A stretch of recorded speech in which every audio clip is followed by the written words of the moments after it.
Hello everyone, welcome to this second lecture on molecular dynamics.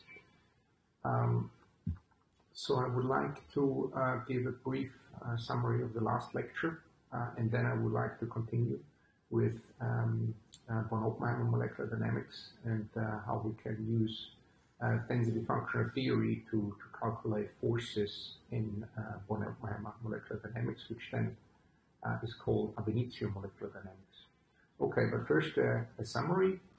So if we want to describe the electronic and electronuclear dynamics of molecules, we have to write down or solve the electronuclear Schrödinger equation. And this is a very hard problem. And we have discussed two approximations that one is usually doing in this area. So one is the Born-Oppenheimer approximation. This approximation asserts that the molecule is in its electronic ground state, so you only include electronic ground state in your calculation. And the second assertion is that the mass of the nuclei is much larger than the mass of the electrons, and that's usually fulfilled unless the nuclei are hydrogen atoms.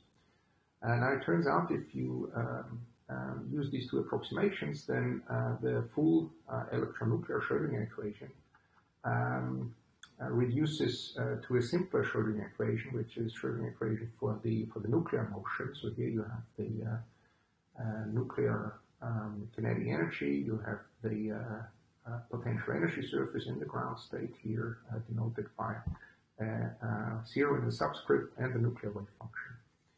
And all these electronic interaction terms, they are all folded into that potential energy surface. And this is usually where we imagine where nuclear dynamics is happening. Now the nuclear dynamics here is obviously quantum. So that's usually if you need very high accuracy, which you have to do. But there are many situations where one can adopt the classical description of nuclear motion, especially when the temperatures are relatively high and when the mass of the nuclei is relatively large. In this case, you can go from the time-dependent version of that Schrödinger equation, which is written down here in equation 2. You can go and treat the nuclei classically, and what you get are the classical equations of motion, or Newton's equation of motion. Forces equal mass times acceleration for each nucleus I. Again, we have derived this going from quantum to classical nuclei, and what we needed is at a certain point we set h bar equal to 0, and then we ended up with an equation that sort of was isomorph to the Euler-Lagrange equation of classical mechanics, and then we used the correspondence principle. So this force, just to remind you, is nothing else than the time derivative of the momentum, or it's given by the nuclear gradient minus the nuclear gradient on the potential energy surface. Okay. So once you have the potential energy surface, you just calculate the nuclear gradient, and then you get the force, and then the force gives you the acceleration of the nuclei. Now, solving Newton's equations of motion for molecular systems is generally referred to as molecular dynamics simulation. So this is what we've also discussed last time, and there are several ways how you solve Newton's equation of motion for many particle systems, and this is not so easy because the potential energy that couples all degrees of freedom, so you cannot do this analytically, but you have to do it numerically, and there are very sort of efficient time-stepping algorithms that are implemented in the molecular dynamics programs, and VLA, for instance, or velocity VLA, or leapfrog. It's the one that we didn't discuss last time. Okay, so that was the content more or less of the last lecture. And now we want to continue with von Oppenheimer molecular dynamics. Now, remember, in these time-stepping algorithms, we would like to propagate our ions from the current position R of t. So R here is denotes the nuclear positions of all our nuclei, and we would like to propagate them in time, the time increment delta t, and we would like to know at t plus delta t the updated positions of our nuclei.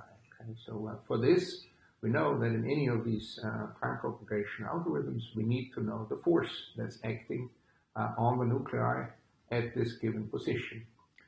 Now, in von Oppenheimer molecular dynamics, this force is obtained from true static electronic structure calculations on the nuclear, on the instantaneous nuclear configuration at time t, which I call here R prime. Okay, at t. We've also heard briefly last time that there are also other ways to calculate the forces, for instance, with classical force fields. So this is much easier. That doesn't require electronic structure calculations, but may not be always very accurate. So how do we calculate now these forces at a given nuclear configuration? Now, using this variational principle, we know what we have to do. We have the electronic Hamiltonian here that depends on the nuclear coordinates, and we have to find the wave function that minimizes the expectation value of the energy. Okay, so there are several ways several ways to do this. I'm not talking about those now, but the result is that we get then a ground state wave function, and the expectation value of that Hamiltonian in this ground state is then our energy. And here the Hamiltonian here is not any sort of model Hamiltonian in general, but it really is the true Hamiltonian. It contains the electronic kinetic energy, the electron-nuclear potential, the electron-electron interaction, and also the nuclear-nuclear interaction, which is just a constant. And so this minimization is nothing else than is another expression for solving the ground state of the electronic Schrödinger equation, which you would also get if you solve just the electronic Schrödinger equation for the ground state. Now this gives us the energy, but what we need for the molecular dynamics is the force. Okay, so that means we need to calculate the nuclear gradient of that ground state energy with respect to the nuclear coordinates, and this is what I've formally written down here in equation 5. Fi is just nabla. This is the first derivative of the expectation value of the electronic Hamiltonian in the ground state with respect to the nuclear coordinates, and that evaluated at our current position, R is equal to R prime. Okay, so that looks like a very complicated thing to do, but there is fortunately one theorem that really helps us a lot calculating these nuclear derivatives, and this is the Hellman-Feynman theorem. Here again, I have copied in the first line, equation 6, the equation from the last slide.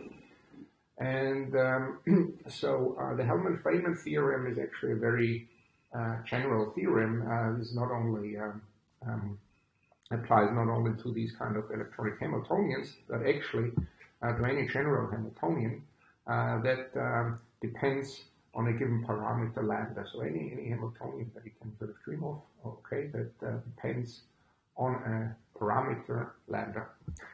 So we are considering such a Hamiltonian, and we also consider an eigenfunction of this Hamiltonian that I call psi lambda. And this psi lambda is not necessarily a ground state, but can be sort of any eigenfunction of that Hamiltonian. And we also consider the corresponding eigenvalue E lambda, eigenvalue to the wave function psi lambda. Now the Hellman-Feynman theorem states the following. So it's the equation 7. So it states that the derivative of the expectation value of the Hamiltonian with respect to lambda is equal to the expectation value of the derivative of the Hamiltonian. Okay, and so this is very nice because that allows us, as I will explain later, to calculate these forces very efficiently. So now this theorem, if you think of it, that's not so obvious why that should be the case, because in this expectation value, you also have wave functions here that depend on the on lambda, and so you would actually expect at the beginning that maybe also a derivative of these wave functions with respect to lambda should show up, but it doesn't. And you can very easily show that this is the case. So here is this proof of the Hellman-Feynman theorem. So in the first line, I just use the chain rule. So just remember that this expectation value in these brackets is nothing else than an integral of psi lambda complex conjugate times the Hamiltonian acting on that wave function integrated over all space. Okay, so so we assume that all these functions, they behave well, and we can swap integration with differentiation. So then we have sort of three, two wave functions and an operator within the integral. They all depend on lambda, so therefore we have to use the chain rule. So we first have to take the derivative of the first wave function times h psi plus the psi lambda star times h lambda times the derivative of the wave function. And then, since the Hamiltonian also depends on the lambda, we also have to take the derivative of the Hamiltonian. So that's three terms. So you have three functions within the integral that depend on lambda. So therefore, you have three terms in the chain rule. Now, then there is an important step, and this next one is, since we have assumed that psi is an eigenfunction of lambda, we can just make use of that. And so we can say in the first term, h times psi is equal e times psi, and then we just drag the e in front of the expectation value. And now for the last term, for the second term, we can do something very similar. So we can swap the bra and the ket vector. We know that since h is a Hermitian operator, that just turns the value from to the complex conjugate. Okay, but then we can so then we have h bar psi again, and we can then replace this with e times h bar e times psi, and then we can swap ket and bra again, and that basically gives us then the complex conjugate of the complex conjugate, which is again the initial form of that integral. Okay, so that's and with the last term here, we don't do anything. We cannot simplify this further. So what have we gained? Well, we have gained quite a lot, because what you can see is that the sum of the first two terms can now be written as the derivative of the norm of the wave function psi lambda with respect to lambda times the energy plus then the third term. And since the norm of the eigenfunction remains unchanged with lambda, so this derivative is zero. Okay, and therefore the only term that's left is the third term, which is the expectation value of the derivative of the Hamiltonian. Therefore, we have proven the Hellman-Feynman theorem. Okay. So again, to note, the Hellman-Feynman theorem is valid for any Hamiltonian. So including, of course, then important for later Hartree-Fokker-Conchamp Hamiltonians, as long as the wave function that you're considering is an exact eigenfunction of this Hamiltonian. Okay, so in order to combine now von Oppenheimer dynamics, the forces in this scheme with density function theory, I thought I'd give a brief review of Conchamp density function theory, and you probably have heard this by now from probably 2 or 3 different lectures, so this is probably now the fourth time. So what are the basic ingredients? Obviously, the name already says it. It's the electron density, rho of R, and the electron density is in Conchamp density function theory expressed in terms of the Conchamp orbitals. So rho R is some I over phi I square. And what we do in density function theory is that we are obtaining the ground state of our system for a given nuclear configuration R prime again by minimizing a functional, by minimizing a density functional. And this is written down here in equation 15 to 16. So this density functional it's a functional of the density, and the density itself is a function of the orbitals. So we have the first term here is the kinetic part, and the electron-nuclear Coulombic part, the electron-electron interaction, exchange correlation functional, and then just the nuclear-nuclear interaction, which is the number. And we have to minimize that functional over all the electron densities rho that integrate to n electrons, to the n electrons that our system is composed of. And this is written down here in equation 17. So we have to look at all the densities that integrate to n, more specifically to all the V representable densities, but don't want to go too much into this detail, and find the one that minimizes this functional. And so if we have found that, then we can calculate the Conchamp energy, EKS R prime. And if we had the exact exchange correlation function, as we know, then this would be the exact ground state. Typically, we don't know the exact exchange correlation function, so this will only be an approximation to the ground state. Now, equivalently to the minimization of the function with respect to the density, we can now minimize the function with respect to the Conchamp orbitals that form the density. And the equation for that is written here. It's equation 18. And so this is just minimization of the functional with respect to all of the orbitals. And you cannot have any combination of orbitals because the orbitals, they should remain orthogonal to one another. Therefore, you do this within this Lagrange multiplier ansatz. And so lambda ij is here a matrix of Lagrange undetermined multipliers. Now, if you expand on this further, you can see that equation 18 leads to the well-known Conchamp equations, which are just a set of eigenvalue equations for the Conchamp orbitals phi. Okay, so now let's use Conchamp density function theory to calculate our forces in Oppenheimer molecular dynamics. At each time step, a nuclear configuration R prime, we have to solve the Conchamp orbitals and the nuclear forces. So the previous equations that I showed in the previous slide, we just have to solve them for a given nuclear configuration R prime. Then we get the